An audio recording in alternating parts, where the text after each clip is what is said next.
তো সব থেকে প্রথমে আমরা শুরু করছি যে হিট ভার্সাস টেম্পারেচার। হিট বাংলাতে যেটাকে বলছি তাপ, আর টেম্পারেচার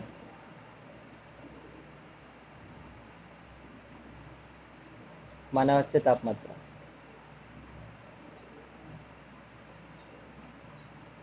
এগুলো বেসিক জিনিস তোমরা জানো। যেমন সাপোজ ধরো আমি চা বানাচ্ছি, এবার চা যদি বানাই তো আমি এখানে ওভেনটা স্টার্ট করব, তাহলে আমি যে জিনিসটা দিচ্ছি এটা একটা এনার্জি দিচ্ছি। তো ওই এনার্জিটাকে আমরা বলছি হিট। এর ফলে কি হচ্ছে, এই জলটার যে আগে ঠান্ডা ছিল এখন হয়ে যাচ্ছে কি গরম, মানে আগে ছিল কুল, এটা হয়ে গেল ওয়ার্ম। তো কুল থেকে ওয়ার্ম মানে degree of hotness, degree of hotness और কোল্ডনেস, কোল্ডনেস और হটনেস, ওই জিনিসটাকে আমরা বলছি টেম্পারেচার। আর যে এনার্জিটার জন্য এই কুল থেকে ওয়ার্ম হলো বাট ডিগ্রিটা চেঞ্জ হলো, হটনেস কোল্ডনেস থেকে হটনেস হলো, সেই এনার্জিটাকে বলছি আমরা হিট। তো আমি যদি হিটটাকে আমি তাহলে কজ বলতে পারি, কারণ, আর তার রেজাল্ট যেটা হচ্ছে ওটাকে আমি বলতে পারি টেম্পারেচার। এবার পয়েন্ট হচ্ছে তাহলে হিট যেহেতু একটা এনার্জি, তাহলে এর ইউনিট যেটা হবে হিটকে মেজার করার সেটাও এনার্জির ইউনিট হবে। তাহলে আমরা এনার্জির ইউনিট জানি জুল और ক্যালোরি। তো এগুলো এসআইতে হচ্ছে জুল, আর না হলে ক্যালোরি, সিজিএসে ক্যালোরি ইউজ করা। এদের মধ্যে রিলেশনটাও জানতে হবে যে 1 জুল মানে সরি 1 ক্যালোরি মানে 4.2 জুল হয়। 1 ক্যালোরি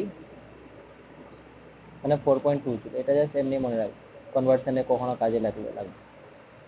আর টেম্পারেচার স্যার যদি দেখ। স্যার এক মিনিট স্যার। হ্যাঁ বলো। বলছি স্যার সাধারণত তো আচ্ছা, তো এটা বলছিলাম, এটা তো হয়ে গেল এনার্জির ইউনিট। আর তারপরে হচ্ছে তোমার টেম্পারেচার যদি দেখি তো এটাকেও মাপতে হবে। তো এটার জন্য আমরা এসআইতে যেটা ইউজ করি সেটা হচ্ছে কেলভিন। আচ্ছা, তারপরে এর আরও অন্য ইউনিটও আছে, যেমন কি ডিগ্রি সেন্টিগ্রেড, ডিগ্রি ফারেনহাইট, এগুলো। তো আমাদের যেটা জানতে হবে এখানে সেটা এদের মধ্যে রিলেশনগুলো জানতে হবে। তো যদি আমি দেখি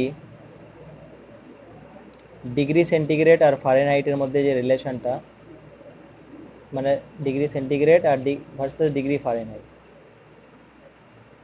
তো এটার মধ্যে যে রিলেশনটা হয় সেটা হচ্ছে এরকম, C/5 is equal two F-32/9। ওকে। আর এই রিলেশনটা একটা মনে রাখতে হবে, কারণ কনভার্সনে কাজে দিবে। ধরো এফ এ বলে দিল তাহলে ডিগ্রি সেন্টিগ্রেডে কত, ঠিক আছে। আচ্ছা, এর মানে কি দাঁড়ালো, এর মানে হচ্ছে যে 0 ডিগ্রি সেন্টিগ্রেড মানে ফারেনহাইট স্কেলে আমরা কি ধরি, 32 ডিগ্রি ফারেনহাইট ধরে নিই, ঠিক আছে। 0 ডিগ্রি সেন্টিগ্রেড মানে 32 ডিগ্রি ফারেনহাইট, মানে এর লোয়ার স্কেলটা 32, আর সেন্টিগ্রেডের যে লোয়ার ডিভিশন যেটা লোয়ার পয়েন্টটা ওটা 0 ডিগ্রি। আর যেখানে আমরা জলের ক্ষেত্রে 100 ডিগ্রি ধরি সেন্টিগ্রেডে, তো সেটা এখানে কত ধরায়, এটা যদি 100 বসিয়ে দেখো যত আসবে সেটাই 212, এটা ফারেনহাইটে। তো দেখো এখানে 100টা ডিভিশনই করা হয়েছে, এর মানে ডিভিশনে 100 ডিভিশন, কিন্তু এখানে এটা যদি করো তাহলে কত হচ্ছে, ডিফারেন্সটা নাও, 180টা, 180টা ডিভিশন করা হয়েছে, ঠিক আছে। তো এই জন্য এরকম একটা ফ্র্যাকশনে ভ্যালু আছে। একটা জিনিস মনে রাখবে আরও এখান থেকে, যেটা আমরা অঙ্ক করব কাজে লাগবে, যে আমরা ডিগ্রি সেন্টিগ্রেডে যদি 1 ডিগ্রি সেন্টিগ্রেড চেঞ্জ করি তো ফারেনহাইটে হয় 5/9 ডিগ্রি ফারেনহাইট। এই জিনিসটা মনে রাখবে, এটা সেন্টিগ্রেড আর ফারেনহাইট রিলেটেড ছিল। আর একটা জিনিস হচ্ছে যে সেন্টিগ্রেড আর কেলভিনের রিলেশনটা কি। তাহলে আমি যদি বলি স্মল টিটাকে সেন্টিগ্রেডে আর ক্যাপিটাল টিটাকে যদি বলি কেলভিনে, তাহলে এদের মধ্যে রিলেশন যেটা হয় সেটা হচ্ছে small tea is equal two capital T is equal two small tea plus 273। 0.15 লিখতে হয়, বাট ওটা আমরা 273 ধরবো, রাউন্ডেড, রাউন্ড অফ ফিগারটা। তো এই রিলেশনটা মানে ধরো 0 ডিগ্রি সেন্টিগ্রেড যদি বসায় এখানে, তাহলে 273 কেলভিন হবে এর মানে। তো এই দুটো রিলেশন আমাদের কনভার্সনে কাজে লাগবে, এগুলো পড়তে হবে। আচ্ছা, এবার নেক্সট পয়েন্ট হচ্ছে যে যে কোনো পদার্থে আমরা যদি হিট দিই, কোনো একটা সাবস্টেন্স আছে, পদার্থ আছে, সেই পদার্থটা সলিড হতে পারে, লিকুইড হতে পারে, বা গ্যাস হতে পারে। আচ্ছা, সলিড যদি হয় তাহলে এর প্রপার্টি যদি দেখো, তাহলে তোমরা জানো এর একটা ডেফিনাইট শেপ আছে, ঠিক আছে, এর ডেফিনাইট ভলিউম আছে, কেমিস্ট্রিতে ভালো এগুলো পড়ো। শেপ আছে, ভলিউম আছে, আর লিকুইডে যদি দেখো এর কোনো শেপ নেই, কিন্তু ভলিউম এর আছে। গ্যাসের ক্ষেত্রে শেপ নেই, পুরোটাই জানি। ভলিউমও নেই, ঠিক আছে। তো এইবার, তো যখন আমরা শেপটার কথা বলছি, তাহলে ওটা খালি সলিডের ক্ষেত্রেই আছে। তো এই জন্য আমরা যখন একটা সলিড সাবস্টেন্সকে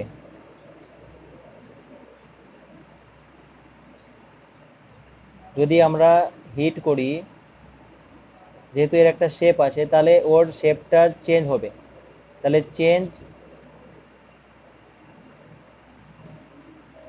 শেপটা চেঞ্জ হবে। তো চেঞ্জটা কি, ওর লেন্থ বরাবর হতে পারে, লেন্থের চেঞ্জ হতে পারে, ওর এরিয়াটার চেঞ্জ হতে পারে, আর ওর ভলিউমটার চেঞ্জ হতে পারে। কিন্তু লিকুইড বা গ্যাসের ক্ষেত্রে তো শেপের কোনো ব্যাপার নেই। তাহলে এই জন্য এই ক্ষেত্রে, এই দুটো কেসের ক্ষেত্রে আমরা খালি ভলিউমের চেঞ্জটাকে কনসিডার করব। লিকুইড বা গ্যাসের ক্ষেত্রে শুধু আমরা ভলিউমের চেঞ্জটাকে কনসিডার করব। এর মানে আমরা যখন হিট দিব, ধরো হিট অ্যাপ্লাই করছো, তো হিট দিলে যখন আমরা সলিড নিয়ে আলোচনা করব, সেই ক্ষেত্রে লেন্থের জন্য কীরকম চেঞ্জ হচ্ছে, লিনিয়ার এক্সপেনশন বলছি এটা, সারফেস এক্সপেনশন আর কিউবিক্যাল এক্সপেনশন মানে বা ভলিউম এক্সপেনশন বলতে পারি। তো এই তিনটায় আলোচনা করতে হবে। আর যদি আমরা লিকুইড বা গ্যাসের ক্ষেত্রে বলি, তাহলে শুধু ভলিউম এক্সপেনশনটাই আলোচনা করব। কিন্তু আমাদের গ্যাসটা নেই সিলেবাসে। কোথায় গেল সিলেবাসটা? সিলেবাসটা যদি আমরা দেখি, তাহলে এখানে দেখো যে thermal expansion of solid and liquid only, মানে গ্যাসের ক্ষেত্রে সেটা আমাদের এখানে নেই। তো আমরা শুধু গ্যাস আর লিকুইডই আলোচনা করব এখানে। তো সব থেকে প্রথমে আমরা স্টার্ট করব যে হিট দিলে সলিড সাবস্টেন্সে তিন ধরনের যে এক্সপ্যানশন হতে পারে, একটা লিনিয়ার, একটা হচ্ছে এরিয়াল, আর একটা হচ্ছে ভলিউম। তো ওই জিনিসটা সিলেবাসের ভাষায় যদি দেখি, লিনিয়ারটাকে লিনিয়ারই বলে, আর যেটা এরিয়া এক্সপেনশন হয় ওটাকে সুপারফিশিয়াল বলা হয়, সুপারফিশিয়াল। আর যেটা ভলিউম এক্সপেনশন হয় সেটা হচ্ছে কিউবিক্যাল, কিউব মানে ভলিউমকে বোঝাচ্ছে, ওই জিনিসটা। ঠিক আছে, তো আমরা কি করতে যাচ্ছি এখন আশা করি বোঝা গেছে। তো সব থেকে প্রথমে একটা সলিড সাবস্টেন্স নিব আমরা। তাহলে সলিড সাবস্টেন্সের লিনিয়ার এক্সপেনশনকে নিয়ে আলোচনা করব, রৈখিক প্রসারণ, লিনিয়ার এক্সপেনশনকে নিয়ে। তাহলে লিনিয়ার এক্সপেনশন যদি নেয়, তাহলে আমরা নিশ্চয়ই এরকম কোনো বস্তু নিব যেটা দণ্ডাকৃতির হবে। তাহলে ধরে নিলাম যে এটা একটা দণ্ডটা বাঁকা হয়ে যাচ্ছে কেন? ধরো এটা একটা দণ্ড, যার ইনিশিয়াল লেন্থ হচ্ছে স্মল এল, বা নাম্বার দিয়ে দিতে পারি L1। এবার সাপোজ আমি এর উপরে করলাম কি, হিট অ্যাপ্লাই করলাম, তো এর লেন্থটা একটু বেড়েছে, লেন্থটা কনসিডার করছি খালি। তো লেন্থ বেড়েছে। আচ্ছা, ছবিটা দেখে আবার বলবে না স্যার মোটা হয়ে গেলো কিভাবে। তো এখন লেন্থ হলো L2, তাহলে লেন্থের যে এক্সপেনশন হলো সেটা কত হলো, ডেল্টা এল যদি বলি, সেটা হলো L2 মাইনাস L1। এখানে ধরো টেম্পারেচার T1 ছিল, আর হিট দেওয়াতে টেম্পারেচার বেড়ে হলো T2, তাহলে টেম্পারেচারের ইনক্রিজ কত হলো? T2 মাইনাস T1, ঠিক আছে। আচ্ছা, তো এবার এই যে দৈর্ঘ্যের বৃদ্ধিটা যেটা হয়, সেই জিনিসটা হয় তোমার ইনিশিয়াল লেন্থের সাথে সমানুপাতিক, মানে ইনিশিয়াল লেন্থ যত বেশি হবে তত দৈর্ঘ্যের বৃদ্ধিটাও বেশি হবে। আর তুমি টেম্পারেচার ইনক্রিজ যত হবে বা যত বেশি হিট দেবে তত বেশি তোমার লেন্থটার এক্সপেনশন হবে, মানে এই দুটো সমানুপাতিক হয়। তো এই দুটোকে যদি কম্বাইন করো একসাথে, তাহলে delta L proportional to L1 delta T হবে। এবার এটার প্রপোর্শনাল কনস্ট্যান্টটাকে যদি এটাকে তুলো, যদি ইকুয়াল টু করো, তাহলে একটা কনস্ট্যান্ট আছে, ওটাকে আমরা বলছি alpha, alpha times L1 delta T. তাহলে আলফাটা কি দাঁড়ালো? Delta L by L1 delta T. তো এই আলফাটাকে আমরা বলি লিনিয়ার এক্সপেনশন কোএফিসিয়েন্ট, রৈখিক প্রসারণ গুণাঙ্ক, লিনিয়ার এক্সপেনশন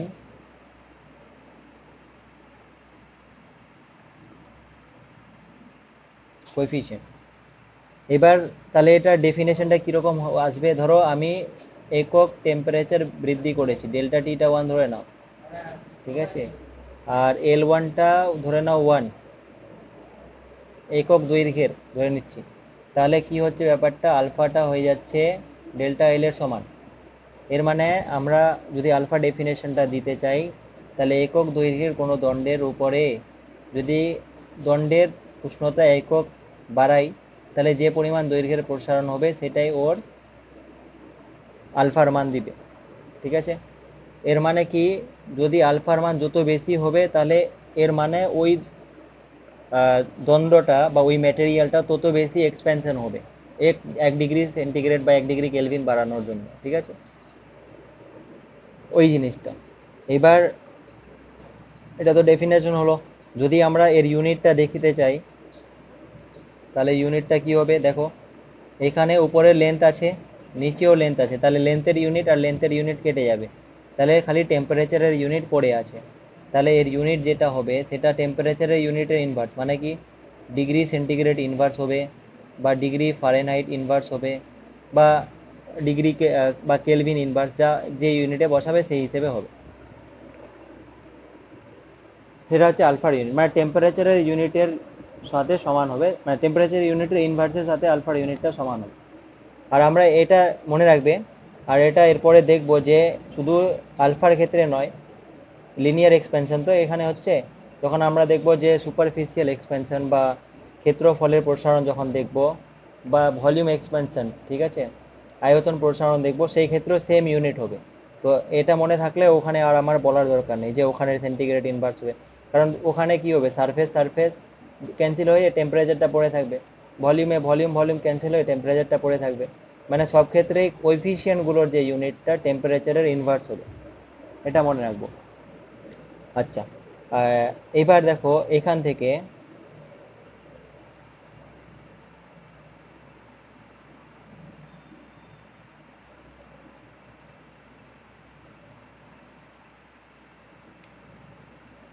থেকে আমি একটু মডিফাই করে লিখছি। তাহলে alpha is equal to delta L মানে L2 মাইনাস L1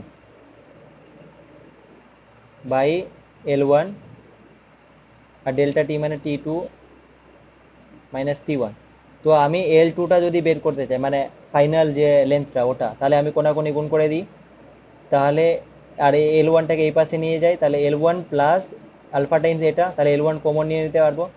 তো আমি L2টাকে যেটা লিখতে পারবো alpha times, sorry alpha time নয়, L1টা কমন নিব না, তাহলে L1 টাইমস এটা, L1টা এদিকে নিয়ে আসবো, তাহলে L1টা কমন নিলে 1 পড়ে থাকবে, প্লাস আলফা টাইমস এটা T2 মাইনাস T1। তাহলে এটা হচ্ছে তোমার L2 in terms of L1 and alpha. যদি আলফা বলে দেয়, দুটো টেম্পারেচার বলে দেয়, L1 বলে দেয়, তাহলে তুমি বের করতে পারবে যে L2টা কত হবে। এবার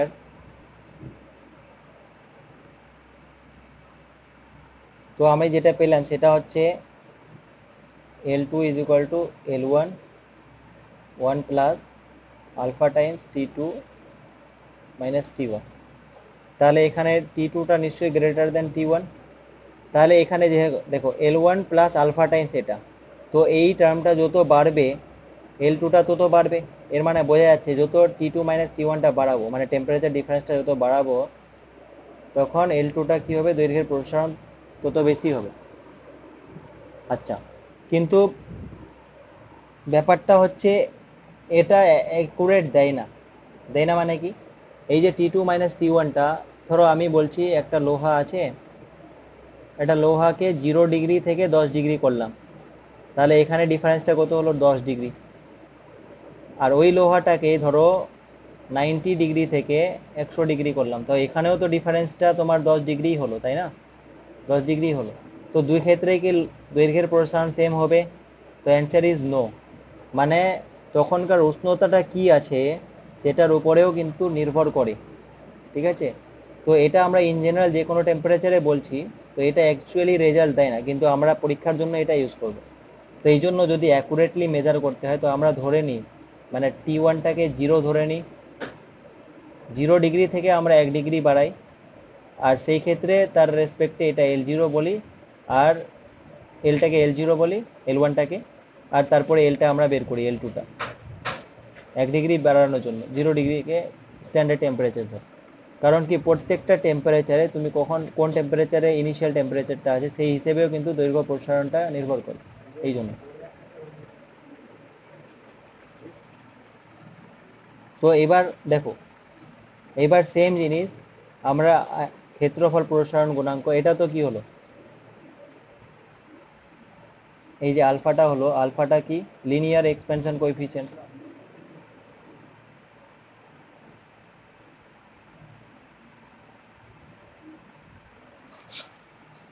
এবার আমি যদি একটা, এটা তো লিনিয়ার এক্সপেনশন কোএফিসিয়েন্টে আমি একটা রড নিয়েছিলাম এরকম, কিন্তু আমি যদি এরকম একটা প্লেট নিই, ধরো বর্গাকার কোনো প্লেট নিলাম, এরকম বর্গাকার একটা প্লেট নিলাম, এবার হিট করছি, তাহলে এদিকে তো লিনিয়ার এক্সপেনশন হবে দুদিকে, এদিকেও লিনিয়ার এক্সপেনশন, এইদিকেও লিনিয়ার এক্সপেনশন, মানে হলো যে এটার এরিয়াটার এক্সপেনশন হবে এর মানে, রাইট? তো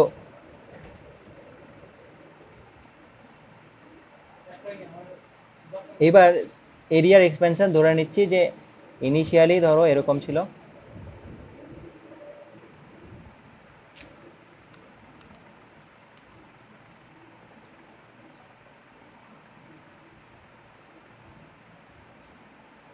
ধরো এটা S1 ছিল, আর বড়টার হচ্ছে S2 হয়েছে, ঠিক আছে?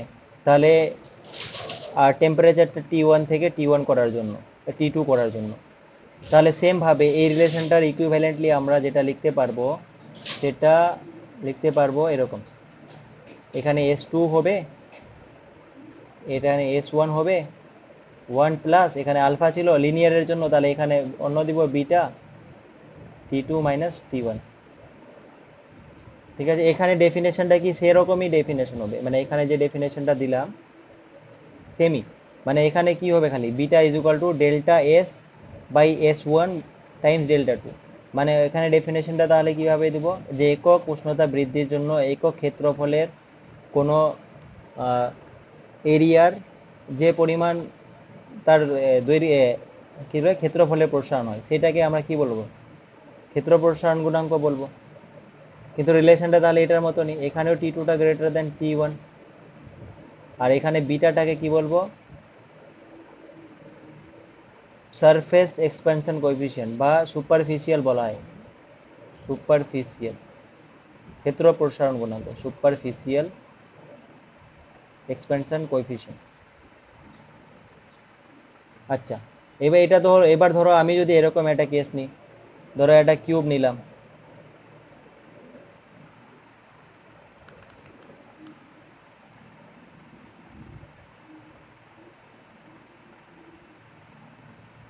তাহলে এই কিউবের ক্ষেত্রে এবার যদি গরম করি, তাহলে এখানে তিন দিকেই লেন্থটা বাড়বে, তিন দিকেই লেন্থ বাড়া মানে এর ভলিউমটা বাড়া।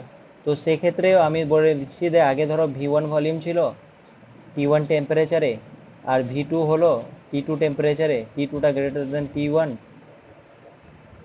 তাহলে নিশ্চয়ই V2টা গ্রেটার দেন V1 হবে। তাহলে সেই ক্ষেত্রে যে আমরা কোএফিসিয়েন্টটা পাবো সেটা গামা বলছি।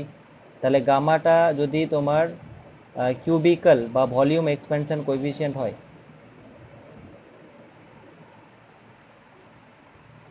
তাহলে এখানে সেম ভাবে কি লিখতে পারবো, V2 is equal to V1 1 plus gamma T2 minus T1, যেখানে T2টা গ্রেটার দেন T1। তো এইভাবে করে তিনটা আমরা রিলেশন পেলাম। এবার নেক্সট টার্গেট হচ্ছে যে এই তিনটা আলফা বিটা গামা যে পেলাম, আলফা মানে লিনিয়ার এক্সপেনশন কোএফিসিয়েন্ট, বিটা মানে তোমার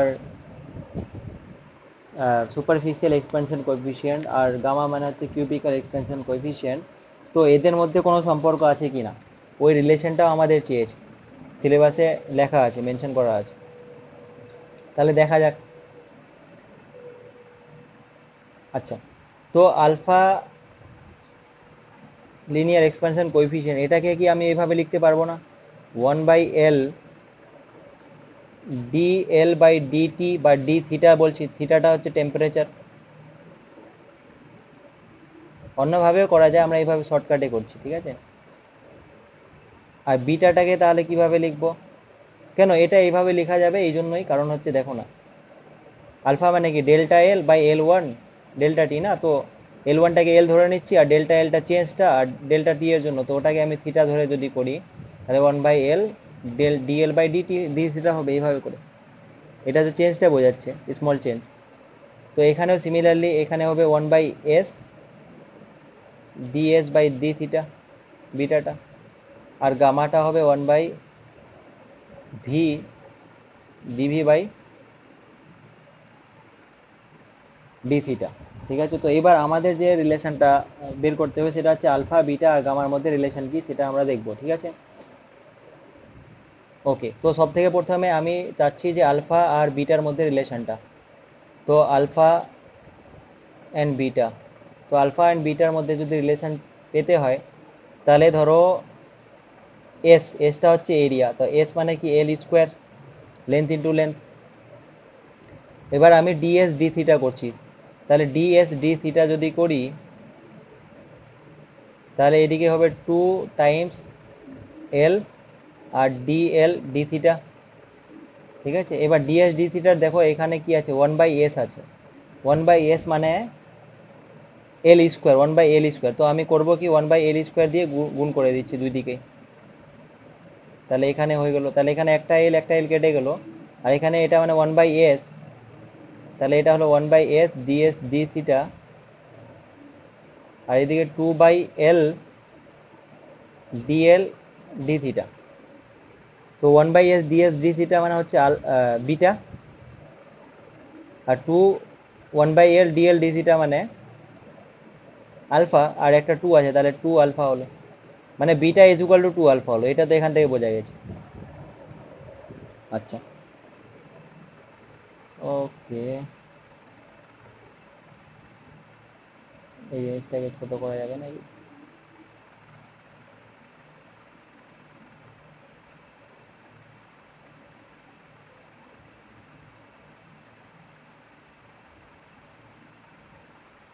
হ্যাঁ,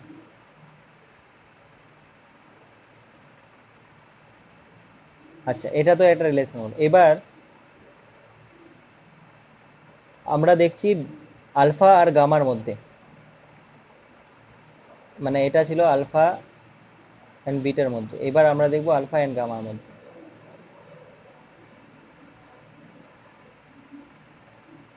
আলফা ভার্সেস গামা। তো গামা মানে ভলিউম নিতে হবে, তাহলে ভলিউম থেকে শুরু করি, তাহলে ভলিউম মানে হচ্ছে এল কিউব। এবার ডেরিভেটিভ করো উইথ রেসপেক্ট টু থিটা, তাহলে d v d theta is equal to 3l square d l d theta.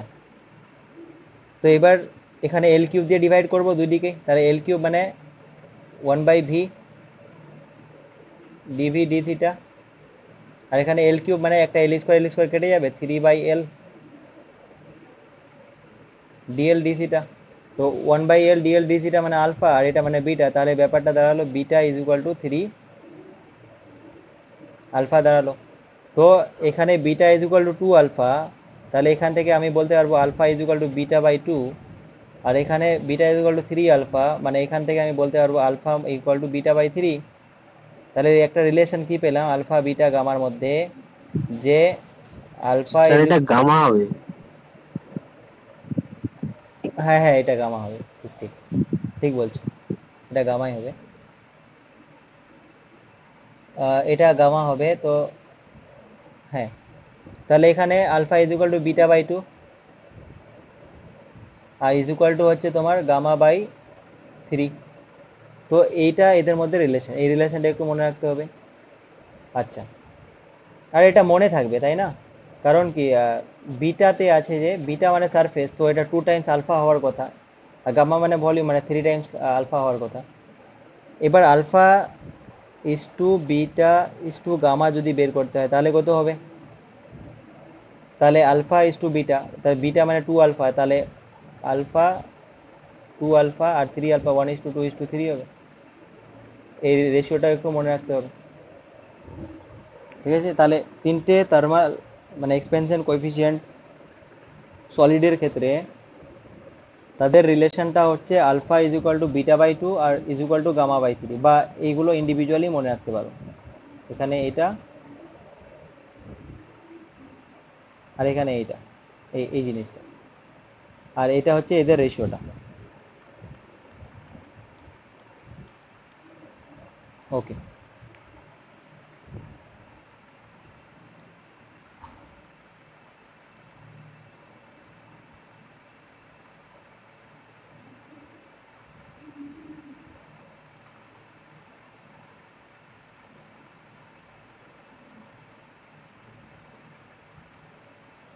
আচ্ছা একটা জিনিস, এই কোশ্চেনটা করার আগে আরেকটা জিনিস বলি, যে আমি বললাম এখানে এই জায়গায় যে 1 ডিগ্রি সেন্টিগ্রেড মানে কি 5/9 ফারেনহাইট, ঠিক আছে?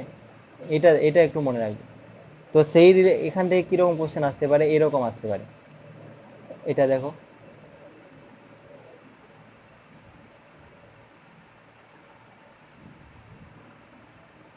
বলছে পিতলের দৈর্ঘ্য প্রসারণ গুণাঙ্ক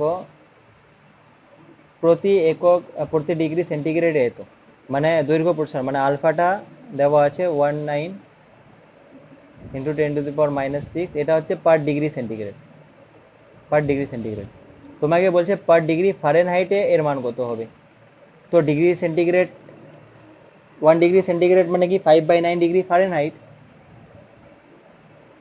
তাহলে এখানে কি করতে হবে, যদি পার ডিগ্রি ফারেনহাইট করো, ডিগ্রি পার ডিগ্রি মানে নিচে আছে ওটা, তাহলে 19 ইন্টু 10⁻⁻6 ডিগ্রিটাকে 5/9 দিয়ে এটা কি করবো, তাহলে পার ডিগ্রি ফারেনহাইট হয়ে যাবে। তাহলে বেসিক্যালি কি হবে, 9/5 হয়ে যাবে ইন্টু 19 ইন্টু 10⁻⁻6,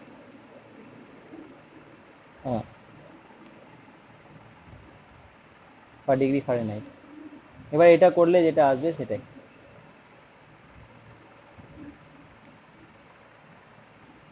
এটা করলে কত আসবে, 981 9 9 8 17,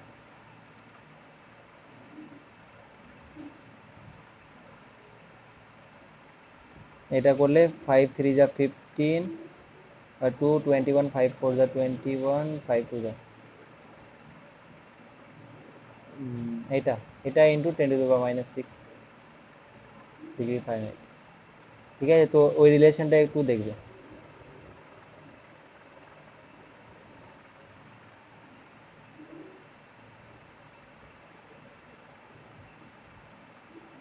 আচ্ছা, তো এখানে আমরা linear expansion coefficient, superficial cubical expansion সলিডের ক্ষেত্রে পড়লাম, এদের রিলেশনটাও পড়লাম। রিলেশনটা মানে যে alpha is equal to beta by 2 is equal to gamma by 3, ওই জিনিসটার কথা বলছিল। এরপরে আচ্ছা, এরপরে আমরা যেটা পড়বো সেটা হচ্ছে ওয়াটারের ক্ষেত্রে। তো ওয়াটারের ক্ষেত্রে তো আমি বললাম যে ওয়াটারের ক্ষেত্রে আমরা শুধু একই ধরনের পড়বো। লিকুইডের ক্ষেত্রে কোথায় গেল, হ্যাঁ, লিকুইডের ক্ষেত্রে যদি দেখি তাহলে আমরা শুধু ভলিউম এক্সপেনশনটাই পড়বো, মানে আলফা বিটা এগুলো আসবে না এখানে, এখানে শুধু আমাদের গামার ব্যাপারটা পড়তে হবে। কিন্তু ওয়াটারের ক্ষেত্রে যদি দেখো তুমি, বা যে কোনো লিকুইডের ক্ষেত্রে যদি দেখো, তাহলে ব্যাপারটা হচ্ছে যে লিকুইডে তোমার কোনো পাত্রে রাখতে হবে, তাই না? কোনো কন্টেইনারে রাখতে হবে লিকুইডকে। এবার তুমি কন্টেইনারে রেখেছো, তাহলে এইবার এই ধরো এই কন্টেইনারটা, এবার তুমি ধরো এটাকে যদি হিট করো, তাহলে তো তোমার এই কন্টেইনারটারও এক্সপেনশন হবে।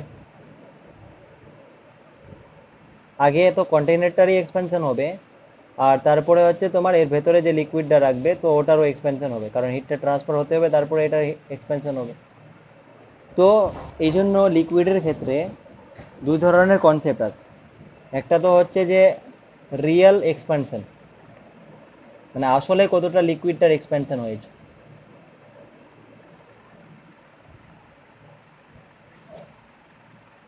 আর একটা হচ্ছে অ্যাপারেন্ট, মানে আপাত,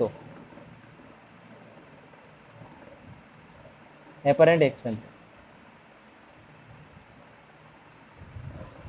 ওকে, তাহলে এই জিনিসটা কি এটা একটু বোঝার চেষ্টা করা যাক।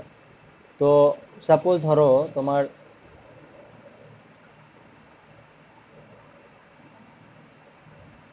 এক মিনিট।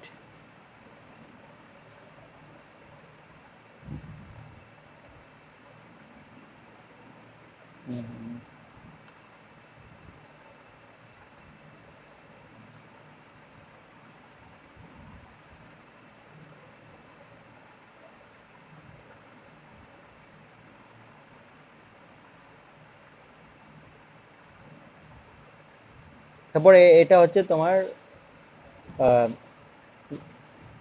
একটা কন্টেইনার, এখানে আমি ধরো একটা লিকুইড রেখেছি,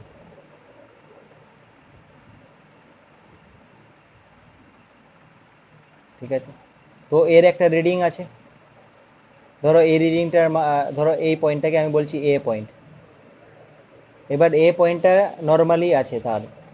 এবার আমি করলাম কি, এটাকে হিট করলাম, ঠিক আছে?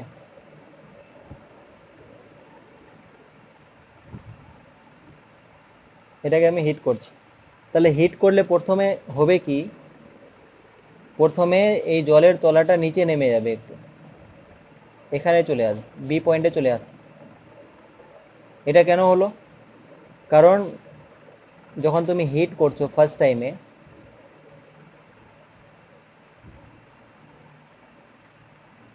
তো ওই হিটটা আগে কি করবে, ওই কন্টেইনারটার যে ম্যাটেরিয়ালটা আছে ওটাকে এক্সপ্যান্ড করবে আগে, কন্টেইনারটা এক্সপেনশন হবে, ঠিক আছে? কন্টেইনারটার যদি এক্সপেনশন হয়, তো এর ভলিউম বেড়ে গেল এর মানে, তো এই জন্য এই জলের এটা জিনিসটা নিচে একটু নেমে যাবে, লেয়ারটা, ঠিক আছে? আচ্ছা, তারপরে আরো যদি হিট করতে থাকো, ঠিক আছে, তারপরে আরো যদি হিট করতে থাকো, তো তখন কি হবে, ওই হিটটা জলের এই লিকুইডটার এখানেও পৌঁছাবে, তো তখন ওই লিকুইডটার এক্সপেনশন হবে। তো তখন দেখা গেল যে তখন তোমার এখানে আসলো, পি থেকে সিতে আসলো, এইখান অবধি লিকুইডটা চলে আসছে সাপোজ, ঠিক আছে? তাহলে আরো হিট করার পরে তখন ধরো বি থেকে সিতে গেছে। আর প্রথমে যখন এক্সপেনশন করেছিলাম তখন কি হয়েছিল, এ থেকে বিতে গিয়েছিল। ওকে, তো দেখো আমরা যদি নর্মালি রিডিংটা নিই, তো নর্মালি যদি রিডিংটা নিই এমনি মাপি এ থেকে কারণ আগে তো এতেই ছিল না, আগে এতে ছিল, তো এ থেকে অ্যাকচুয়ালি তাহলে সিতে এসেছে। তো এ থেকে সি যদি আমরা মাপি, এ টু সি এই রিডিংটা যদি নিই, তাহলে এটা আমরা কি পাবো, এটা আমরা আপাত পাবো, আপাত বা অ্যাপারেন্ট, অ্যাপারেন্ট এক্সপেনশন পাবো, ঠিক আছে? কারণ আগে এ ছিল, এখন সি হয়েছে, আমরা তো এই জলের রিয়েল এক্সপেনশনটা আমরা কাউন্ট করিনি এখানে। কিন্তু যদি আমি বি থেকে সি দেখি, বি থেকে সি, তাহলে আমরা যেটা পাবো সেটা হচ্ছে রিয়েল। কারণ বি থেকে সিটা যে হয়েছে, এটাই তো আসলে জলের এক্সপেনশনের জন্য হয়েছে না, এ থেকে সি তো হয়নি। জলের যে অ্যাকচুয়ালি এক্সপ্যানশন হয়েছে ওটার জন্য এটা হয়েছে, কারণ এ থেকে সি ডাইরেক্ট যখন নিচ্ছ তো ওটা তো আপাতত দেখে মনে হচ্ছে এটা হয়েছে, কিন্তু অ্যাকচুয়ালি হয়েছে জলটা খালি এক্সপ্যানশন এটার জন্য, কারণ এর আগে তো জলটা নিচে নেমে গিয়েছিল না, ওটা পাত্রটার যে এক্সপ্যানশন হয়েছিল তার জন্য। তো আমি তাহলে কি দেখা গেছে যে বি সিটা যদি কনসিডার করি, তাহলে বি সিটা মানে কি, বি এ প্লাস এসি। তো বিসি মানে কি হচ্ছে তাহলে, রিয়েল, বিসিটা হচ্ছে রিয়েল এক্সপেন্সর। আর বি এ যেটা, বি এটা কি, বি এটা হয়েছিল পাত্রের এক্সপেনশন যেটা হয়েছিল, ঠিক আছে, expansion of the container.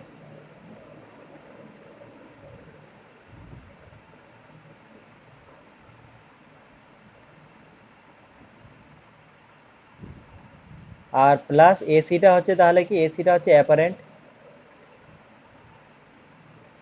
Expansion. ঠিক আছে, তাহলে এর থেকে কি বোঝা যাচ্ছে, এর থেকে বোঝা যাচ্ছে যে এখানে প্লাস আছে। তো এর থেকে আমরা কি বুঝতে পারবো যে রিয়েল এক্সপেনশন যেটা, সেটা বড় হয় অ্যাপারেন্ট এক্সপেনশন থেকে, ভ্যালুটা। ঠিক আছে, রিয়েল এক্সপেনশন যেটা সেটা বড় হয়। তো এই জন্য আমাদের লিকুইডের ক্ষেত্রে বা ওয়াটারের ক্ষেত্রে যদি স্পেশাল কেস নিই, তাহলে আমাদের দুই ধরনের এক্সপেনশন পড়তে হয়। এটা হচ্ছে রিয়েল এক্সপেনশন, আর একটা হচ্ছে তোমার অ্যাপারেন্ট এক্সপেনশন। ঠিক আছে, তো পড়া যাক। ওকে,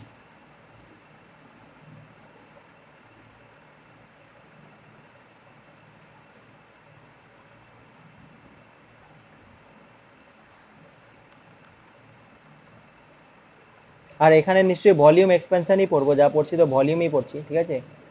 তাহলে রিয়েল বলছি একদিকে, রিয়েল এক্সপেনশন কোএফিসিয়েন্ট,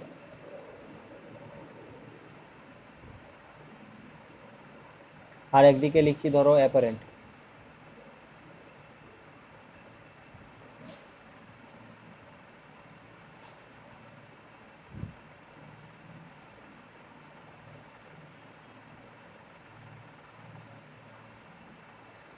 আচ্ছা, তো রিয়েল এক্সপেনশনে সাপোজ ধরো যে T1 এ তোমার ভলিউমটা V1 ছিল ওয়াটারটার, আর T2 তে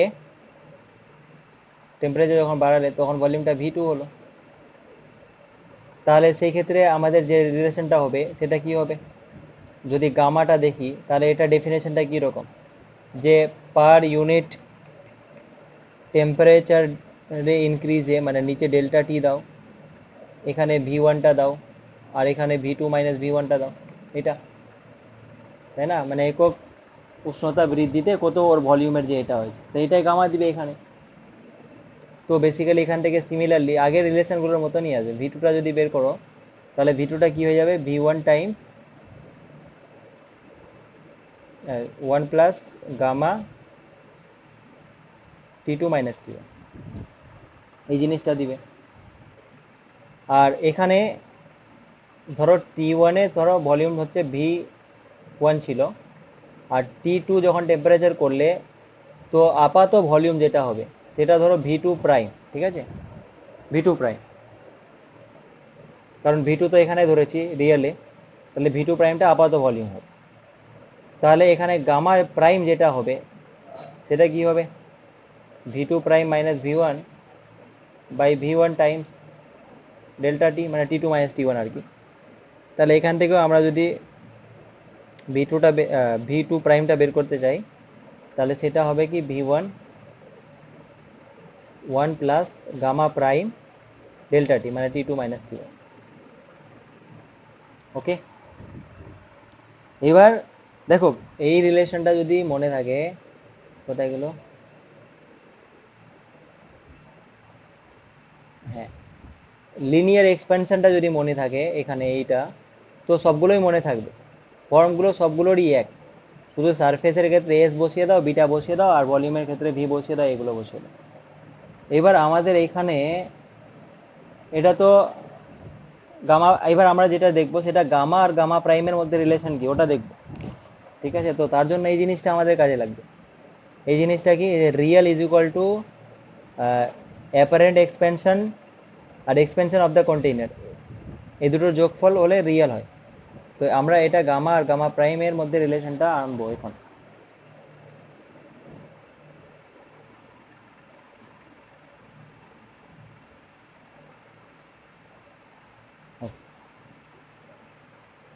তো সাপোজ ধরে নাও এই কন্টেইনারটাতে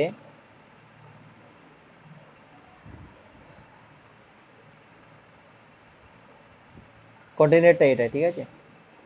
এবার সাপোজ ধরে নাও যে T1টা যখন ছিল তখন V1, ওকে। এটা হচ্ছে লিকুইডের ভলিউম, হ্যাঁ, V1টা হচ্ছে লিকুইড, এইগুলো যে বলছি আমি লিকুইডের ভলিউম বলছি। T2 টেম্পারেচারে V2টা হচ্ছে real real volume of the liquid, আর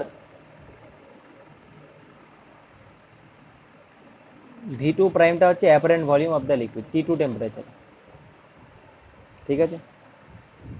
আর একটা জিনিস বলছি, ভিটা কি, ভিটা হচ্ছে তোমার যে ধরো এই যে কন্টেইনারটা ছিল, তাহলে T1 টেম্পারেচারে লেভেলটাতে যখন ছিল, ঠিক আছে, এবার T2 টেম্পারেচারে যখন T2 বাড়ালে, তো তখন এতটা লেভেলে কতটা ভলিউম হচ্ছে, কারণ যখন T2টা বাড়িয়েছে জলটা উপরে চলে গেছে, বাট এটুকুতে কতটা ভলিউম হয়েছে, মানে আমি বলতে যাচ্ছি যে পাত্রের ভলিউমটা কতটা বেড়েছে ওই জিনিসটা। তাহলে এটা হচ্ছে T2তে পাত্রের ভলিউমটা, এটা ঠিক আছে,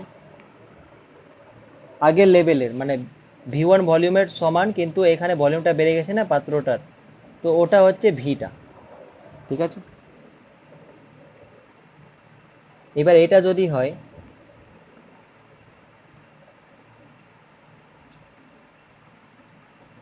তো আমরা কি জানি আবার, এর আগে দেখালাম এখানে যে রিয়েল মানে অ্যাপারেন্ট প্লাস এক্সপেনশন অফ এটা।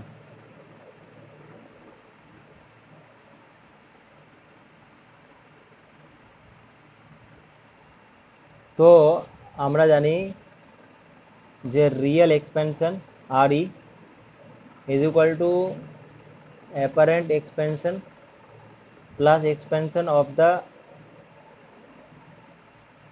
কন্টেইনার, এটা জানি। তো দেখো রিয়েল এক্সপেনশন কত হবে, V2 মাইনাস V1 হবে না, কারণ V1 আগে ছিল, আর রিয়েল ভলিউমটা বেড়ে এটা হয়েছে V2 হয়েছে, তাহলে রিয়েল এক্সপেনশন হবে V2 মাইনাস V1। আর অ্যাপারেন্ট এক্সপেনশন কি হবে, V2 প্রাইম মাইনাস V1 হবে, plus expansion of the container কি হবে, এটা হবে কি, যে ভিটা হচ্ছে এখন, আর আগে ছিল V1 আর ভি, তাহলে এটা কন্টেইনারের এক্সপেনশন যেটা হবে সেটা V মাইনাস V1 হবে, তো এই জিনিসটা হবে। এবার এই রিলেশনগুলো দেখো, এই রিলেশনটা দেখো, নিচে কি আছে, V1 ডেল্টা টি না, V1 ডেল্টা টি। তো আমি কি করছি, এই জন্য সব দিকে V1 ডেল্টা টি দিয়ে ডিভাইড করে দিচ্ছি।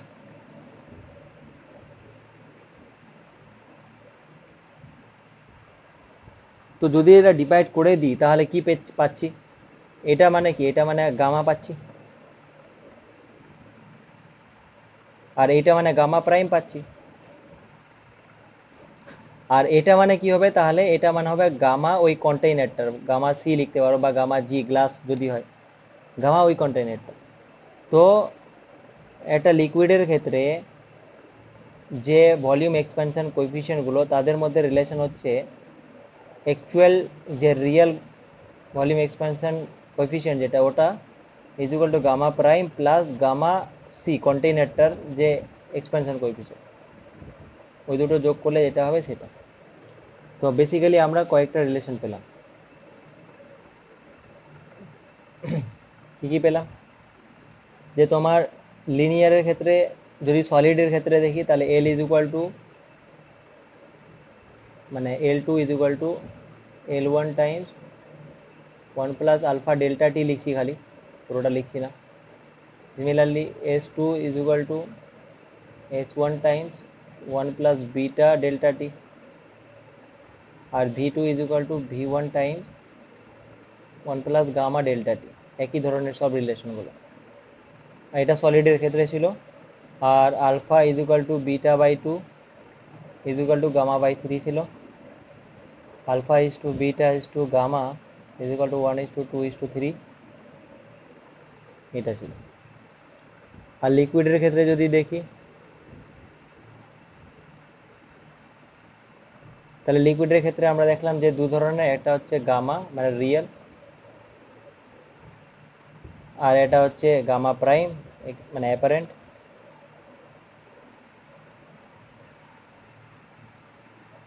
তাহলে রিয়েলটার জন্য যে ভি টু হবে সেটা V one one plus gamma delta T, আর ভি টু প্রাইম যেটা সেটা হবে V one one plus gamma prime delta T. আর gamma is equal to gamma prime plus gamma G বা সি কন্টেইনার, এটা কি হলো গামা সি। এই কয়েকটা রিলেশন মনে রাখতে হবে। ঠিক আছে, এই অবধি কোনো ডাউট?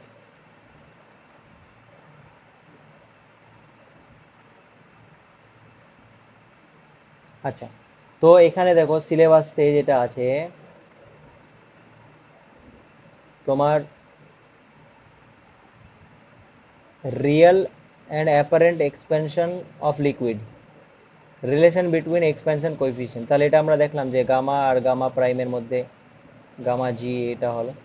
আর বয়েস ল এগুলো আমরা এখন পড়ছি না, এখন যেটা পড়বো এগুলো পড়বো লাস্টেরটা কন্ডাক্ট, এগুলো ইজি আছে, একটু বলে দেবো তাহলে হবে, একটা এক্সাম্পল দিয়ে তাহলে হবে। কিন্তু বিফোর দ্যাট এই কোশ্চেনটা দেখো, এটা বলো কি হবে।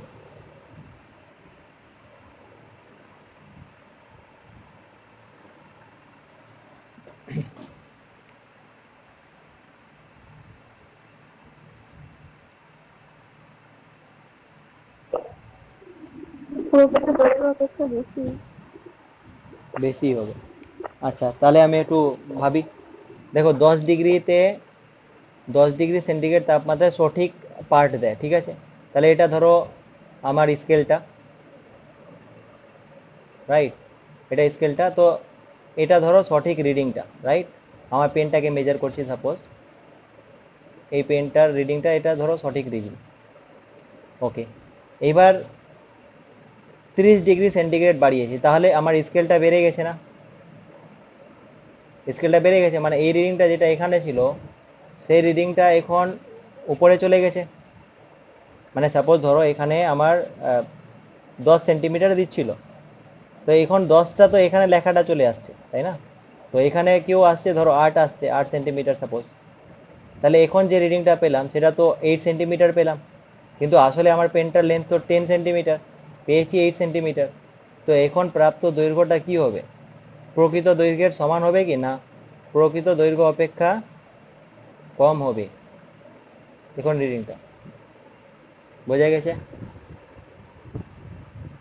হ্যাঁ স্যার। হ্যাঁ, মনে হয় এটা প্রথম চান্সে দেখলে মনে হবে যে প্রকৃত দৈর্ঘ্য অপেক্ষা বেশি হবে, কারণ এটা বেড়ে যাচ্ছে না, লেন্থটা বেড়ে যাচ্ছে, কিন্তু রিডিংটা তো কম দিবে না, ঠিক আছে। তো স্যার এটা একবার বলুন কি বললেন? মানে আমি এটা, আচ্ছা দেখো আমি বলছি আরেকবার, কোশ্চেনটা পড়েছো? পড়েছি স্যার। আচ্ছা ঠিক আছে। তো বলছে 10 ডিগ্রি সেন্টিগ্রেডে একদম ঠিকঠাক রিডিং দেয়। তো আমার স্কেলটা ধরো এটা, এটা 10 ডিগ্রিতে সাপোজ এই রিডিংটা দেয়, এটা আমার পেনটা মাপছি 10 ডিগ্রিতে, এটা ধরো 10 সেন্টিমিটার আমার পেনটার লেন্থ, তাহলে 10 ডিগ্রিতে 10 সেন্টিমিটার দিয়েছে। এবার যখন টেম্পারেচার বাড়াবো তো স্কেলটার লেন্থ বাড়বে না কমবে? বাড়বে স্যার। বাড়বে। তো বাড়বে। এইদিকে বেড়ে গেল, ধরো ধরো এখানে চলে আসছে, তো এই 10 সেন্টিমিটারটা উপরে উঠে যাবে না? তো দশ হুম। সেন্টিমিটারটা এখানে চলে আসবে, তাহলে এখানে যে রিডিংটা এটা ধরো কম দিবে 10-এর, ধরো 9 বা 8 দিবে। তো 8 দিবে মানে এখন তো আমার পেনটার হাইট 8ই হলো তাহলে, কিন্তু অ্যাকচুয়াল তো 10 ছিল। তাহলে এখন যে দৈর্ঘ্যটা হবে সেটা অ্যাকচুয়াল দৈর্ঘ্যের থেকে কম হবে, প্রকৃত দৈর্ঘ্য অপেক্ষা কম হবে। বোঝা গেছে? মানে এই স্কেলে এখন যে দৈর্ঘ্যটা মেজার করছি সেটা অ্যাকচুয়াল থেকে কমই দিচ্ছে তোমাকে, 8ই দিচ্ছে। হ্যাঁ স্যার, স্কোরটা কম দেখাবে, স্কেলটা হ্যাঁ, বেড়ে গেছে, বুঝতে স্কেলটা পেরেছি। বেড়ে গেছে, হ্যাঁ। তো এটা একটা ছিল। এখানে দেখো আরো এক দুটো কোশ্চেন আছে। বলে কাচের গায়ে প্ল্যাটিনামের, পড়ো কোশ্চেনটা পড়ো।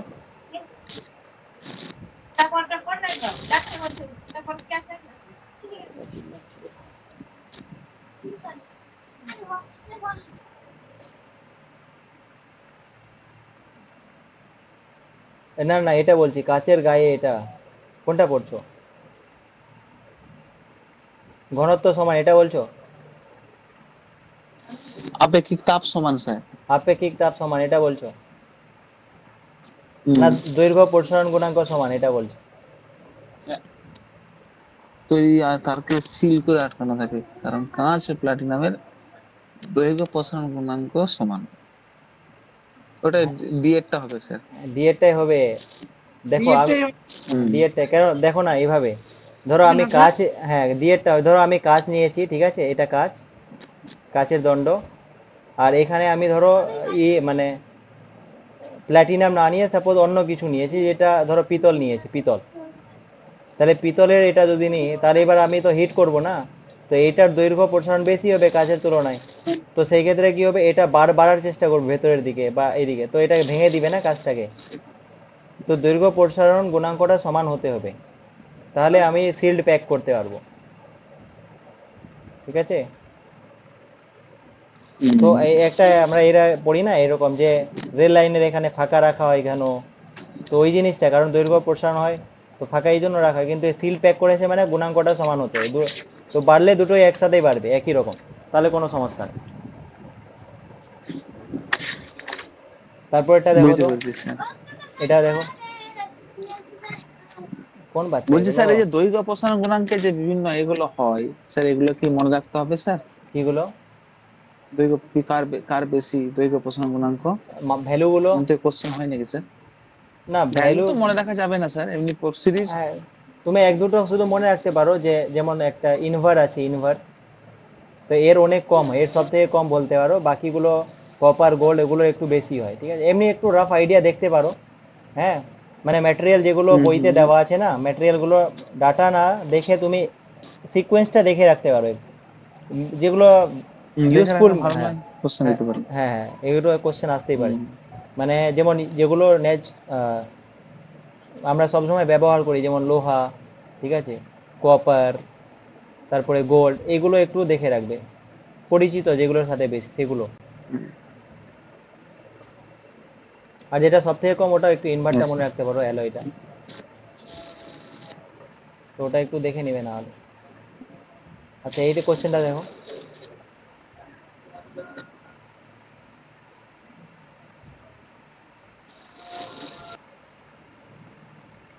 এখানে দেখো দুটি লৌহ দ্বন্দ্বের দৈর্ঘ্যের অনুপাত L1/L2 বলে দিয়েছে,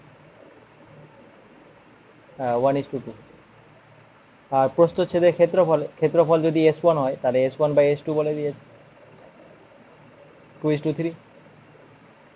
তো বলছে তাপমাত্রা বৃদ্ধি দরুন দণ্ড দুটির আয়তন প্রসারণের অনুপাত কত হবে, তাহলে আয়তন প্রসারণ অনুপাত কত হবে? তো আমরা কি জানি আয়তন মানে V=L3, তাই না? তো যদি আমি বলি ডিভি, তাহলে 3L² হয়। L² মানে কি 3S না, আর ডিএল রাখো না, অসুবিধা কি আছে? তো আমি dV1/dV2 করি যদি, তাহলে S1/S2 আর dL1/dL2 রেশিওগুলো নিচ্ছ, তাহলে S1/S2 মানে কত, 2/3, আর এটা মানে 1/2, তাহলে 2 কেটে গেল, 1/3 হলো, তাহলে 1/3 হবে।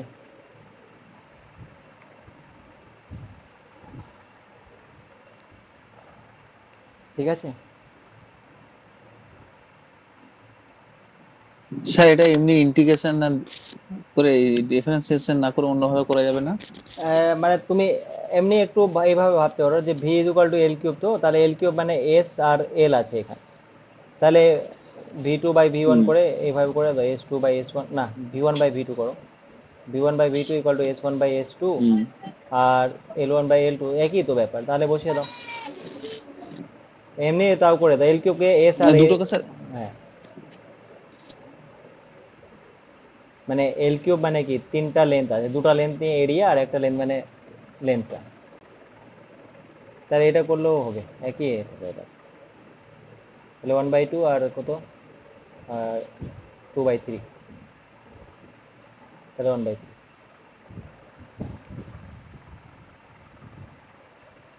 স্যার বুঝতে পেরেছি।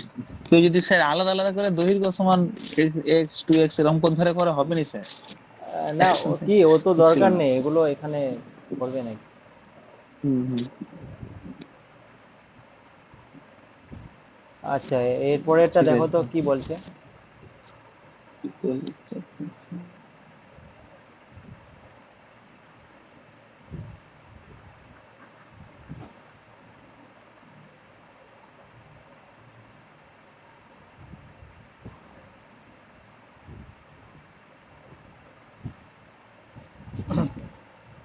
বলছি একটি পিতলের চাকতি একটি লোহার ছিদ্রের মধ্যে আটকে আছে। হ্যাঁ তো ঠিক আছে, একটি পিতলের চাকতি লোহার ছিদ্রে, একটা লোহার ছিদ্র আছে, হোল, এখানে এটা আটকে আছে আর কি, ঠিক আছে, চাকতিটা আটকে আছে ছিদ্রতে এইভাবে করে, বাট চাকতিটিকে ছিদ্র থেকে খুলে নিতে হবে, তাহলে কি করবে তুমি? আর বলে দিয়েছে ব্র্যাকেট, লোহার অপেক্ষা পিতলের দৈর্ঘ্য প্রসারণ আবার বেশি, তাহলে কি করবে বলো এগুলোর মধ্যে? স্যার ঠান্ডা করতে হবে স্যার। হ্যাঁ এটা তো বোঝা যাচ্ছে, ঠান্ডা করতে হবে, সং- কারণ এর দৈর্ঘ্য ঠান্ডা করলে এটা সংকোচন হবে তো বেরিয়ে যাবে, তাই না? হুম। ঠান্ডা করতে, এটাই অ্যান্সার হবে। আচ্ছা, আর তারপরেরটা দেখো তো।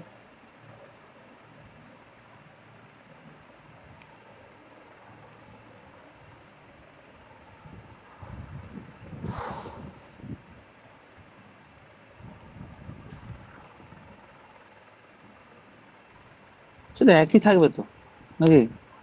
কোনো পরিবর্তন হবে না? হ্যাঁ একই থাকবে ঠিক, কিন্তু কোনো ডাউট আছে কি যে একই থাকবে না এরকম? একই থাকবে। দেখো আমি বলে দিচ্ছি এখানে ব্যাপারটা আসলে কি। দেখো এখানে যেটা বলেছে যে তিনটি লোহার দণ্ড, তিনটাই কি লোহার দণ্ড বলেছে, বোঝা গেছে? যেহেতু তিনটা একই মেটাল, তাহলে এক্সপ্যানশন যেটা মানে ওদের রেশিওটা একইভাবে বাড়বে, ঠিক আছে, একইভাবে বাড়বে, রেশিওটা মানে বাড়ার যে রেশিওটা, অনুপাতটা ওটা সেমই হয়, আর অনুপাত যদি সেম হয় তাহলে অ্যাঙ্গেলগুলো সেমই হয়। কিন্তু এখানে যদি এরকম হতো, একটা লোহার আছে, একটা পিতলের আছে, এটা অন্য, তখন কিন্তু কোণগুলো তখন চেঞ্জ হতো। যেহেতু এখানে একই লোহার দণ্ড আছে, তো এখানে তোমার কোণের কোনো পরিবর্তন হবে হবে না, ঠিক আছে।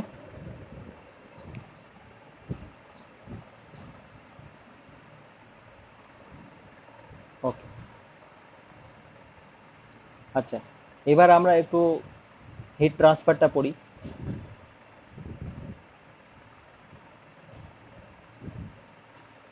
দেখো আমরা কি বললাম যে হিট হচ্ছে একটা এনার্জি, হিট হচ্ছে একটা ফর্ম অফ এনার্জি। তো এনার্জি দিয়ে হয় তাহলে এ ট্রান্সফার হবে, মানে একটা বডি থেকে অন্য বডিতে যাবে বা এক জায়গা থেকে অন্য জায়গায় যাবে। এবার পয়েন্ট হচ্ছে যে হিট ট্রান্সফার কতভাবে হতে পারে, তো অ্যান্সার হচ্ছে তিনভাবে হয়। একটা হচ্ছে কন্ডাকশনের মাধ্যমে, মানে যেটাকে আমরা বলি পরিবহন। তারপরে হচ্ছে কনভেকশন, যেটাকে বলি পরিচলন।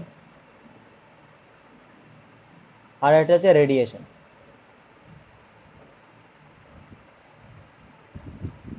রেডিয়েশন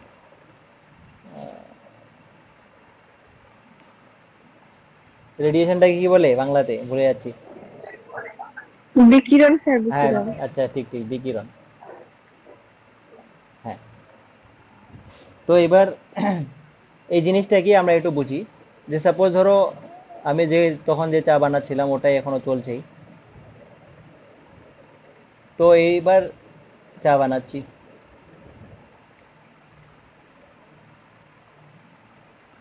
মোমবাতি জ্বালিয়ে নাকি? তো এইবার যখন চা বানাচ্ছি তো কি হয় আসলে এখানে, যে নিচের যে ওয়াটার মলিকিউলগুলো আছে সেটা ঠান্ডা, আগে উপরেগুলো ঠান্ডা ছিল, নিচেরগুলো ঠান্ডা ছিল। কিন্তু যখন আমি হিট দিচ্ছি তো নিচের মলিকিউলগুলো হিট আপ হয়, মানে এগুলো আগে গরম হয়। তো গরম হলে এ এক্সপ্যানশন হয়, আর এক্সপ্যানশন হলে কি হবে, এ উপরের দিকে চলে যাবে। উপরের যে ভারী মলিকিউলগুলো তুলনামূলক ঠান্ডা, ওগুলো তোমার কি হবে, নিচের দিকে আসবে। তো এইভাবে করে চলতে থাকে। মানে ব্যাপারটা হচ্ছে এই মলিকিউলটা নিজেই গরম হয়ে নিজে উপরে চলে যাচ্ছে, মানে হিটটা নিজে নিয়ে উপরে চলে যাচ্ছে, আর এখানে ঠান্ডাটা আবার নিচে আসছে, আবার যাচ্ছে। তো এইভাবে একটা সার্কুলার ওয়েতে এইভাবে পুরো জিনিসটা একটা সময় স্টেবল হয়ে যায়, গরম হয়ে যায়। এটা একটা প্রসেস হলো। আচ্ছা, এবার আর একটা আমি এক্সাম্পল নিচ্ছি। ধরো এটা লৌহ দণ্ড একটা, এবার এখানে আমি হিট করছি। তাহলে এখানে হিট করছি, তো এই জায়গাটায় হিট হবে, বাট এইদিকে তো ঠান্ডাই থাকবে ইনিশিয়ালি। কিন্তু কিছুক্ষণ পর দেখবে যে এইখানেও তুমি গরম ফিল করবে। তাহলে এখানে কিন্তু এর মলিকুলগুলো যে আছে ও কিন্তু ট্রান্সফার হয়ে যায়নি, এটা তো সলিড, তো ট্রান্সফার হয়ে যায়নি। তাহলে হয়েছে কি, এই মলিকুলগুলো যখন হিট দিয়েছি তো এর এই দুটো মলিকুলের মধ্যে ভাইব্রেশন হয় একটা নির্দিষ্ট সেপারেশনের থেকে, যদিও খুব কম সেপারেশনটা। কিন্তু যখন আমি হিট দিচ্ছি তো ওইটা ভাইব্রেশনটা আরও বেড়ে যায়, এইভাবে করে বাড়তে থাকে। তো এ পরের মলিকুলটাকে ভাইব্রেট করবে, এ পরের মলিকুলটাকে ভাইব্রেট করবে, আর এনার্জিটাকে ট্রান্সফার করবে। মানে ইট ইজ লাইক দ্যাট, যে ধরো ছাদ ঢালাই করে না, তো কি হয়, অনেকগুলো লোক থাকে, একে দিল একে দিল একে দিল, মশলাটা ও উপরে চলে গেল, ওইরকম ব্যাপার। তো এই যে দুটো প্রসেস, এটা দুই ধরনের প্রসেস। একটা প্রসেসে মলিকুলগুলো নিজেই হিটটাকে নিয়ে যাচ্ছে, আর একটাতে ট্রান্সফার করে দিচ্ছে হিট এনার্জিটাকে। তো যেই প্রসেসে হিট এনার্জি ট্রান্সফার করে দিচ্ছে, নিজে মলিকুলটা মুভমেন্ট হচ্ছে না, সেটাকে বলি কন্ডাকশন। ঠিক আছে? কিন্তু যেখানে মলিকুলটা নিজেই মুভমেন্ট হচ্ছে, সেটাকে বলি কনভেকশন বা পরিচলন। তো আমি পরিবহন বলি বা পরিচলন বলি, যাই বলি না কেন, আমার মাধ্যমের দরকার আছেই আছে, মিডিয়াম দরকার আছে। কিন্তু আমরা যদি লক্ষ্য করি যে সান থেকে কিভাবে তাহলে আসছে রেগুলো, সান থেকে হিট এনার্জি আসছে না, এখানে তো পুরো ভ্যাকিউম আছে। আমরা আর্থে, এখানে ধরো আর্থে আছি বসে, এখানে ধরো বায়ুমণ্ডলটা এইটুকু অব্দি আছে, বা তারপরে তো পুরো স্পেস আছে না, ফাঁকা জায়গা কিছু নেই। তো সেই ক্ষেত্রে আসছে কিভাবে? তো ওটা যে প্রসেসে আসে যেখানে কোনো মিডিয়ামের দরকার পড়ে না, সেটাকে আমরা বলি রেডিয়েশন বা বিকিরণ। তো রেডিয়েশন এমন একটা প্রসেস অফ হিট ট্রান্সফার যেখানে কোনো মিডিয়ামের দরকার পড়ে না। মিডিয়ামের দরকার পড়ে না তো পার্টিকেলই নেই ওখানে। ঠিক আছে? তো ওখানে হিট এনার্জিটা ওইভাবে ট্রান্সফার। আর কন্ডাকশানে কি হয়, যে তোমার হিটটা খালি ট্রান্সফার হয়, পার্টিকেলগুলো ট্রান্সফার হয় না। আর এখানে তোমার দুটোই ট্রান্সফার। যেমন ধরো আমি যদি বলি রেইনফল, যে হচ্ছে রেইনফল, রেইনফল হয়। ল্যান্ড ব্রিজ, সি ব্রিজ জানো যে কি হয়, এটা ধরো তোমার ওশিয়ানটা বা সিটা, এবার দিনের বেলা এই জায়গাটা বেশি গরম হয়ে যায়, তো গরম হলে এই মলিকুলগুলো হালকা হয়ে উপরের দিকে উঠে যায়, তাই না? তাহলে এই যে প্রসেসটা হচ্ছে, এটা হচ্ছে কনভেকশনাল প্রসেস। তো এই উপরে চলে গেলে এখান থেকে বায়ুটা আসে, তো এটা বায়ুটা আসে মানে সি থেকে আসছে, মানে সি ব্রিজ হলো। রাতের বেলা উল্টো হয়, তখন এটা গরম হয়ে যায় উপরের দিকে যায়, এখানে কনভেকশন প্রসেস হয়। মানে যখনই গরম হয়ে কিছু উপরের দিকে উঠবে, তো ওই জিনিসটাকে আমরা বলছি কনভেকশন। ঠিক আছে? আচ্ছা, একটা জিনিস আরো বলি, যে আমরা তাহলে কন্ডাকশন, কনভেকশন আর রেডিয়েশন ক্লিয়ার হয়েছে, এখানে বেশি কিছু নেই, এরা জাস্ট ডেফিনেশন আর এক্সপ্লেনেশন একটু দেখে নেবে তাহলে। আমি এটা বলতে যাচ্ছিলাম সেটা হচ্ছে যে এই যে থার্মাল এক্সপেনশন হলো না, ওই এক্সপেনশনটার একটা ইউজ বলতে চাচ্ছি, ইউজ মানে থার্মাল এক্সপেনশন যে হলো, এমনিতে অনেকগুলো ইউজ আছে, তো এর একটা ইউজ আমরা বলবো যে থার্মোস্ট্যাট জিনিসটা, ওটা কি থার্মোস্ট্যাট। তো থার্মোস্ট্যাটের তার আগে আমাকে যেটা জানতে হবে সেটা হচ্ছে যে দ্বি ধাতব পাত এরকম। তো আমি কি একটা একটা পাত নিব কোনো একটা মেটালের,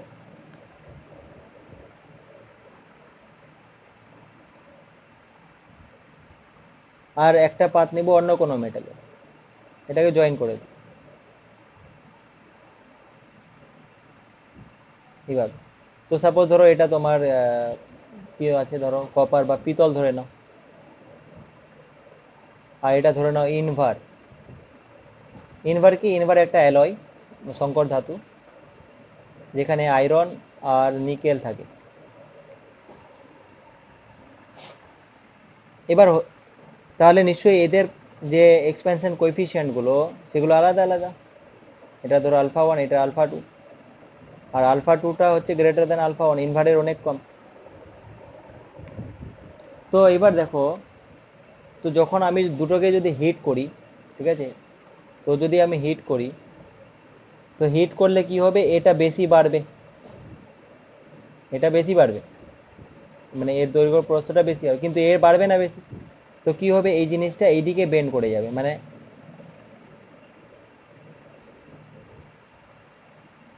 এরকম হয়ে যাবে,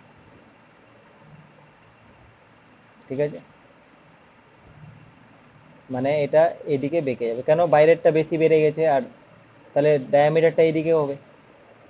তো এই ঘটনাটাকে কাজে লাগিয়ে আমরা কি করি, যে যেমন দেখবে আয়রনগুলোতে কি হয়, বাড়িতে ইউজ করি যে আয়রন বা হিটার, একটা নির্দিষ্ট টেম্পারেচার বেরিয়ে গেলে তো ও নিজে কাট হয়ে যায় না। তো ওটা এই প্রিন্সিপালটা কাজে লাগানো।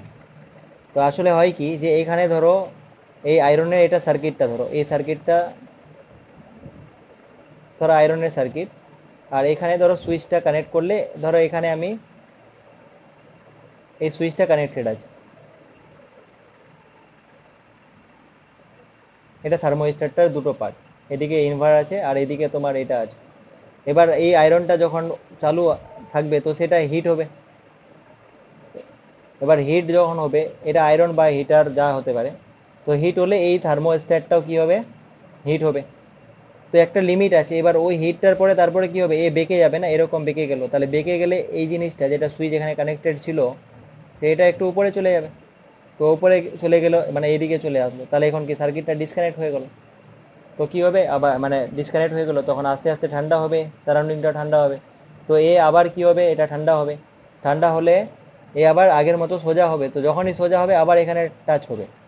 তো টাচ হলে কি, আবার আয়রনটা স্টার্ট হবে। তো এইভাবে আয়রন বা হিটার বা ইলেকট্রনিক যে সমস্ত জিনিসগুলোতে অটোমেটিক সুইচ থাকে না, তো অটোমেটিক সুইচে আমরা কিন্তু এই থার্মাল এক্সপ্যানশনের কনসেপ্টটাকে কাজে লাগিয়ে আমরা ইউজ করি, ঠিক আছে। তো এরকম আরও কিছু আছে ব্যবহার, বা দেখবে এখানে কিছু এর ডিসঅ্যাডভান্টেজও আছে, যেমন কি আমরা রেল লাইনগুলোকে এই জন্য ফাঁকা রাখতে হয়, ব্রিজগুলো যে বানায়, তো ব্রিজগুলোর একদিকে কংক্রিটের সাথে পুরো কংক্রিট করে দেওয়া হয়, একদিকে এমনি একটু ফাঁকাই রাখে, এখানে কোনো রোলারের উপরে এইভাবে রাখা হয় যাতে এক্সপেনশন হলে কংক্রিটের কোনো ক্ষতি না হয়। এটা কংক্রিটই থাকে বাট এখানে একদম পুরো কংক্রিটাইজ করে দেওয়া হয় না, এটা যাতে একটু মুভ করতে পারে, আগে পিছু হতে পারে ব্রিজটা। তো ওটা এই থার্মাল এক্সপ্যানশনের জন্য যে ডিসঅ্যাডভান্টেজটা, ওটাকে রোধ করার জন্য আমরা এগুলো করি, ঠিক আছে। তো এগুলো আছে। আচ্ছা, আর একটা জিনিস যেটা বলার ছিল সেটা হচ্ছে ওয়াটারের ক্ষেত্রে। তো নর্মালি আমরা যে দেখলাম, কি দেখলাম, যে যদি আমি ভলিউম এক্সপেনশনটা দেখি, তো কি ওটা ছিল V2 = V1, 1 + gamma T2 - T1, বা সাপোজ, হ্যাঁ ঠিক আছে, T2 - T1 ডিফারেন্সটাকে আমি টি যদি বলে দিই, তাহলে V2 = V1, 1 + গামা টি। এর মানে কি, যত আমি টেম্পারেচার বাড়াবো তত ভলিউমটা কি হবে,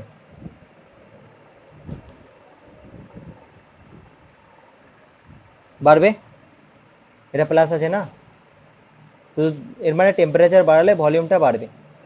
আচ্ছা, ভলিউম বাড়ছে, আবার রো মানে কি জানি, মাস বাই ভলিউম। তাহলে হ্যাঁ, তাহলে ভলিউম যদি বাড়ে তাহলে ডেনসিটিটা কমবে, এর মানে ডেনসিটি কমবে। ঠিক আছে,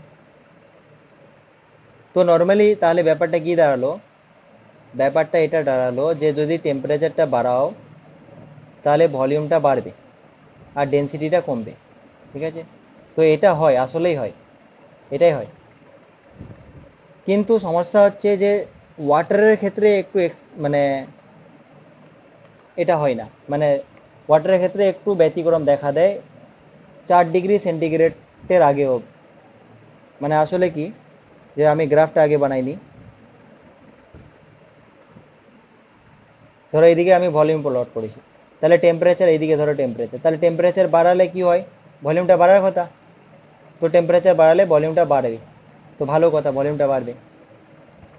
তাহলে টেম্পারেচার কমালে ভলিউমটা কমবে, রাইট, তো কমছে।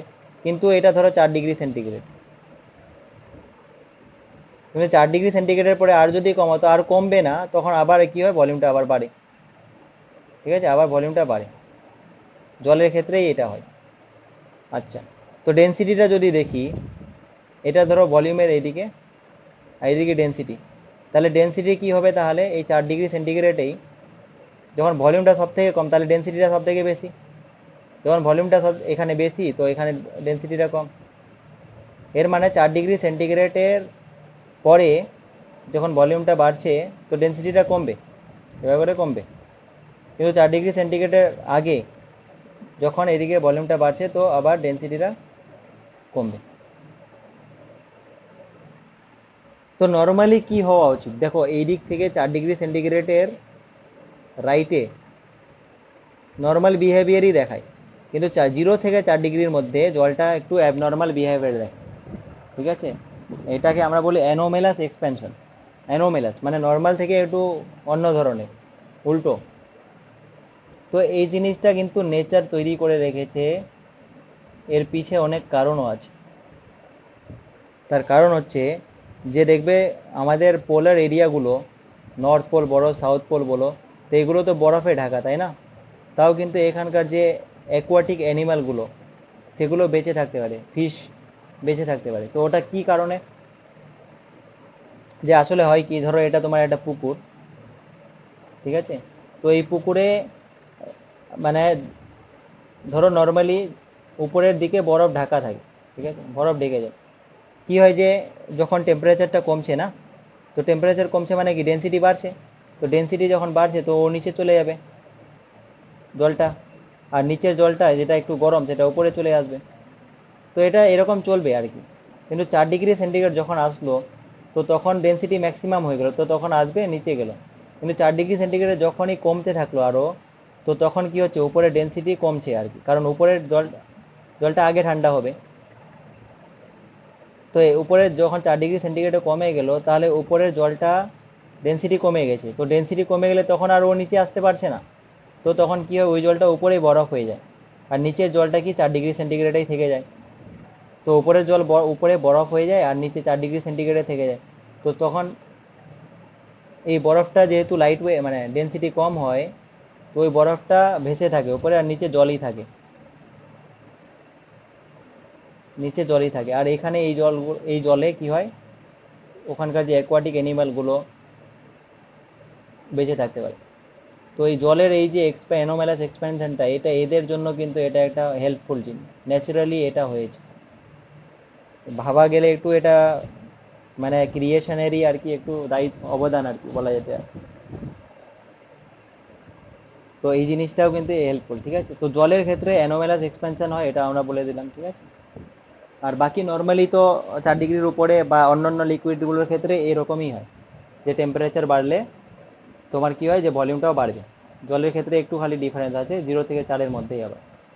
তো আমরা যখন ম্যাথমেটিক্সে বা এমনি ক্যালকুলেশনে যখন আমরা বলি না যে জলের 1000 ডেনসিটিটা 1000 kg/m³, তো ওটা 4 ডিগ্রি সেন্টিগ্রেডে ডেনসিটির কথা বলি ম্যাক্সিমাম এটাই। ঠিক আছে, বা 1 গ্রাম/সেন্টিমিটার কিউব। তো এটা 4 ডিগ্রি সেন্টিগ্রেডের কথাই বলি, ঠিক আছে। এটা ধরেই করা হয় অ্যাকচুয়ালি, কারণ কিন্তু নর্মালি টেম্পারেচার তো রুম টেম্পারেচার বেশি হয় একটু, তো ওটা ধরা হয় না। ওহ, ওকে, তো আজকে শোনো, আজকে আমি আর পড়াচ্ছি না, কালকে আমরা বাকিগুলো শুরু করবো।